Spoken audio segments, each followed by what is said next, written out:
Hey everybody, welcome to another episode of Authentically D. I am your host. All right, so hopefully you guys have been enjoying the podcast so far. I know I have. This has been a much needed outlet and it's been a long time coming. And so, yeah, we're just going to continue to have some fun, have some good dialogue and conversation, and just kind of see what happens. So, bear with me today.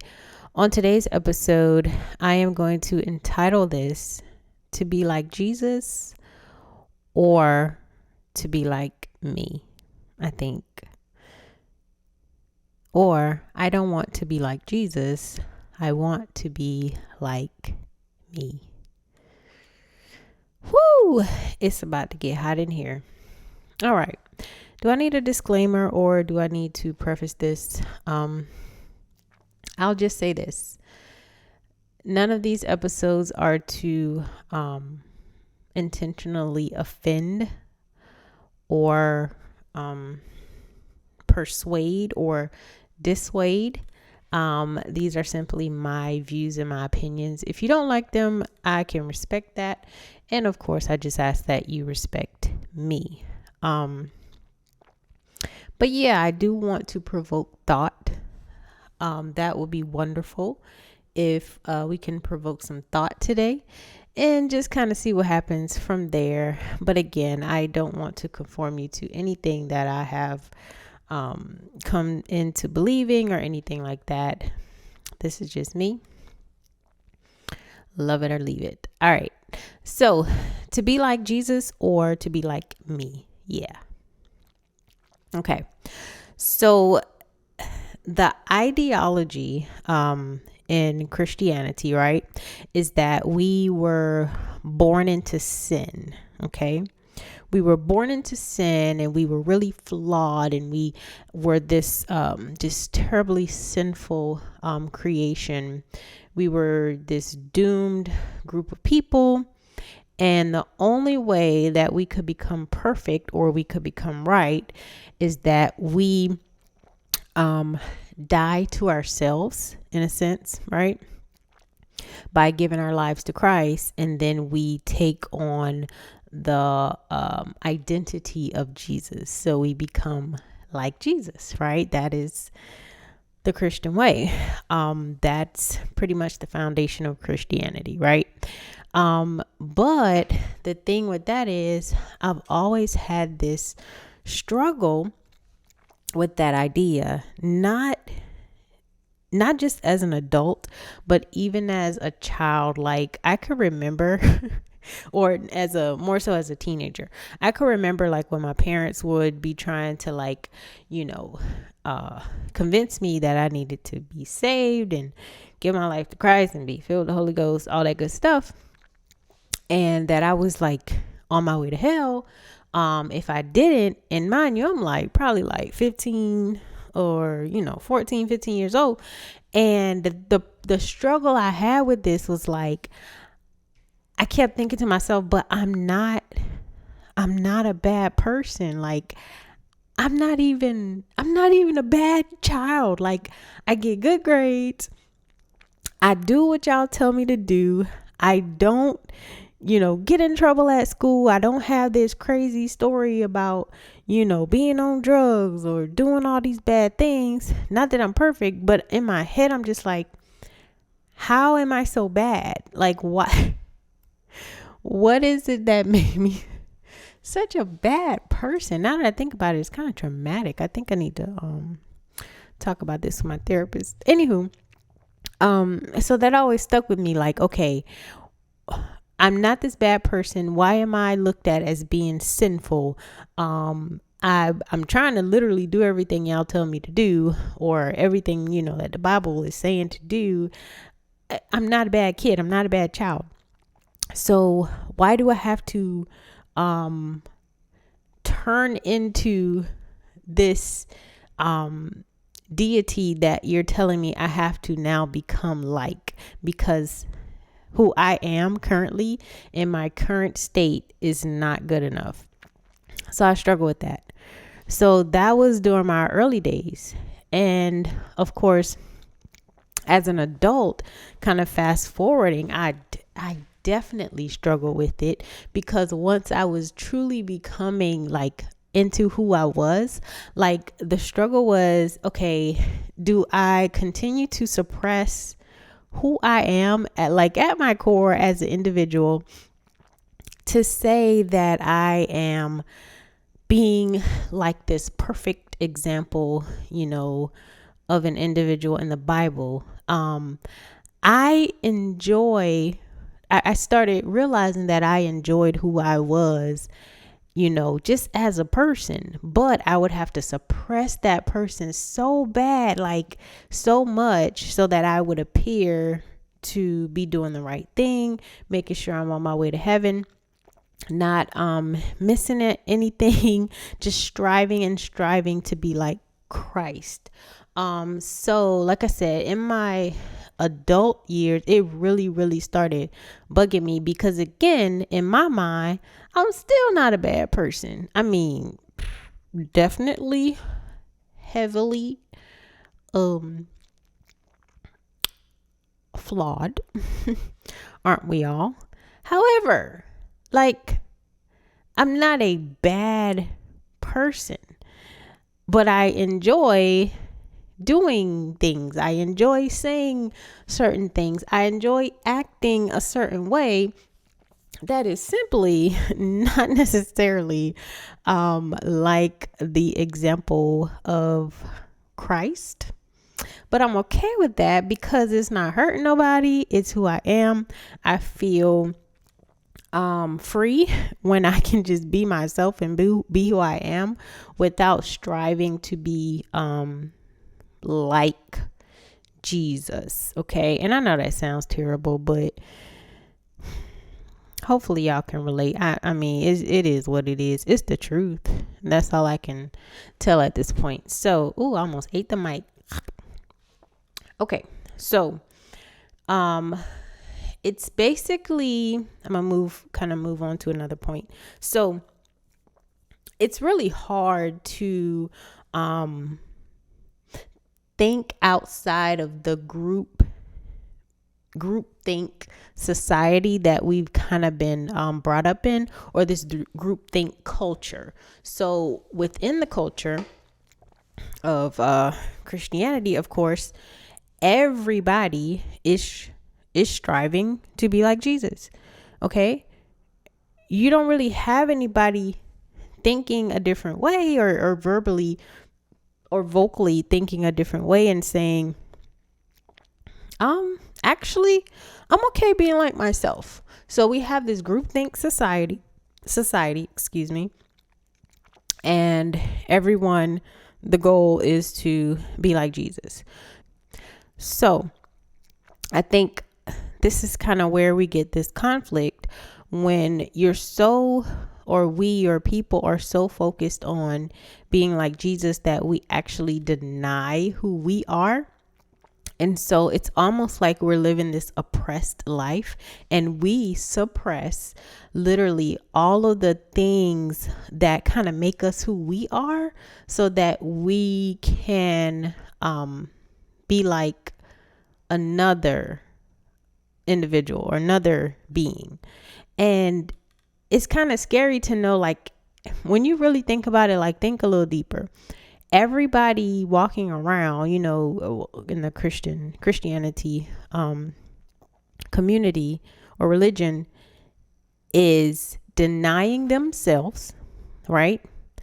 They are putting to death who they are, and they're all striving to be like this one person or being. And so when you're denying who you are, if you're how can I say this, because I don't want it to come across the wrong way. When you suppress who you are, I think it changes you, and it doesn't change you for the good. And I believe that's why you have so many Christians who are basically doing living their lives, but living it in a closeted way. Like they're going to be like Jesus in front of you on Sunday morning, on Wednesday night, whenever they see you in a church setting. But then they're living a whole different life. Not saying a bad life, but they living a whole different life outside of that. They're living a whole different life privately. So what is it accomplishing to suppress? Like you're literally walking around as two different people. That has to be hard. So instead of, my thing is, or my thought process is, instead of striving to be like Jesus and denying or denouncing who you are, what if you simply adapted or adopted the concept that you want to develop characteristics, some of the characteristics that Jesus, had in the Bible that would maybe make you an even better person? Because in the Bible, yes, Jesus was, portrayed as a good person. He taught, some really good messages. So not taken away from his teachings or anything like that, because you can absolutely get so much from the teachings of Christ. You can get your life can change if you would adopt some of the teachings of Christ. But to have to say that you're going to completely deny who you are and become like him, to me is kind of unrealistic. Okay. So instead of, and I don't want to sound repetitive or redundant, but instead of completely denying who you are, what if you actually read the Bible and say, I like this particular characteristic of Christ. Okay, this is something I can, adopt, and this will in turn help me become a better human being. So, for example, like he taught love, like love was one of the greatest commandments, right? So love certainly is a great thing that you can adopt. So if you're not a loving person, find a way to become a more loving person, so whether that be through getting help, understanding the roots of your issues with, being able to love people, or you yourself being safe to love, like find out why those are issues for you.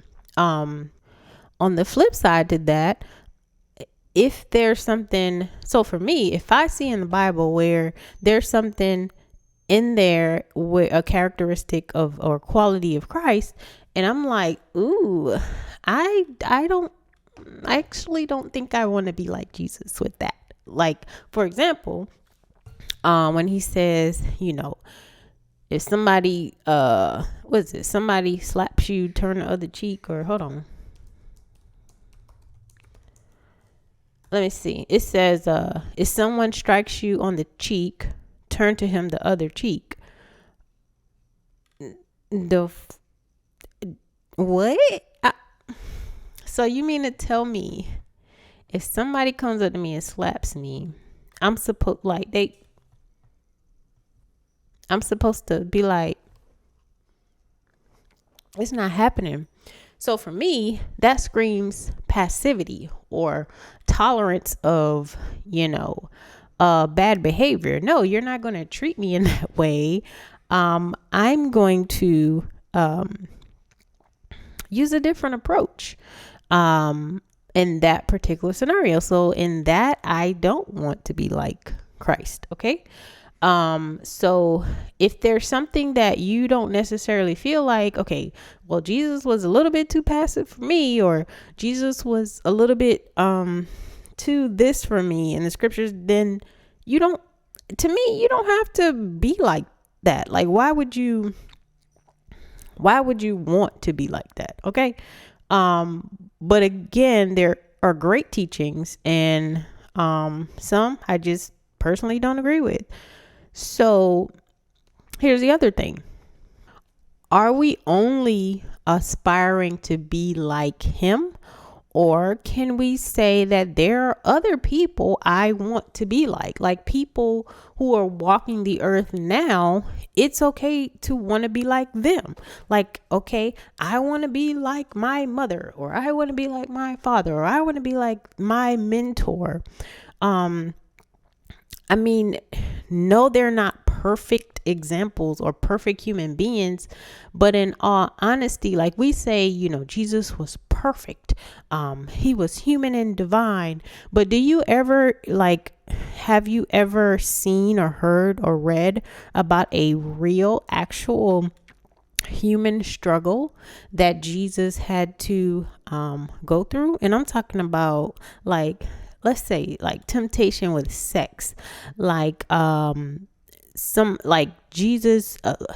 Have you ever read where Jesus had feelings for the same sex, or a same sex person tried to holler at Jesus? Like, you don't really hear, you don't hear real life stuff about Jesus's struggles, or if you want to call it a struggle, or whatever, to each its own. But my point is, like, you don't hear Jesus talking about or read about anything that is contrary to just being this perfect example of an individual. But it's like, how do we really and truly follow that when there are so many gray areas, so many things that are not talked about in the Bible? Like, come on, we're not going to just skate over real life stuff. And that's why, to me, it's kind of hard to even fathom that we think the Bible as it was written then actually is supposed to be applied literally to now. So what do I believe when it comes to this? At the end of the day, my belief is simple. And again, these are my views. My belief is that we are already enough. Like, we were brought into this world, born into this world with exactly what it is that we need. We were born or brought into the world with a mind, a body, and a spirit. And I truly feel I truly believe that is all we need. So you have your body that houses your mind and your spirit. So my body is my house, is my temple. I want to make sure that I'm doing everything in my power to keep it intact, to keep it looking good, to keep it healthy. I take pride in my house. Within my mind, that's where my creativity is housed. That's what allows me to create wealth, jobs, opportunities. For me, like entertainment, humor, things like that. So I already have that within me. I already have my body. I already have my mind, and I have my spirit. And I truly believe this. Like, your spirit is what guides you. It's what tells you, what it is that you're doing wrong. What way should you be taking? And what direction should you be going for this or that? It literally, if you are in tune or become in tune with your spirit, it will give you everything you need in this life. Your spirit knows every freaking thing. It is amazing. And so if you need to change your course of action, if you need to become a better person, your spirit will guide you on exactly how to do that. Maybe you need to go to therapy. Maybe you need to take a course. Maybe you need to switch careers. Maybe there's something that you need to do to help with, your mental health, being diagnosed with something that you didn't realize you had. But we already have these things inside of us. So instead of striving to become like another being or another deity, we need to become the best versions of ourselves and use what we already have inside of us to become that best version of ourselves. That is truly my belief. It took a while for me to get there. But I'm telling you, your spirit literally, it guides, it is the essence of your entire being. And if you would just get in tune and figure out what it wants from you, what it wants for you, for you, then life will be amazing. Life will be absolutely amazing. So I hope this was relatable for someone. I hope it resonated with someone. But these are my beliefs. Guys, I'm trying to be like me. I'm trying to be like me. Like, thank you for the wisdom that's in the Bible. Thank you for the wisdom that I see in other books, because there's wisdom in a lot of different books aside from the Bible. Again, that's another topic for another day. People don't want to believe that. I believe you can take nuggets from the Bible. I believe you can take nuggets from all sorts of books. But at the end of the day, it is your spirit that is on the inside of you that I believe you were born with. Okay? I don't believe you have to go and try to get an additional spirit. But I believe it has everything you need. Your mind, your body, your spirit, your soul. Your soul is your mind, will, and emotions. But anywho, so I think that's it for today. I would say share your thoughts, but I can only imagine what y'all thinking. But anywho, tune in for the next episode and we'll see where that leads us. All right, guys, thanks so much for tuning in.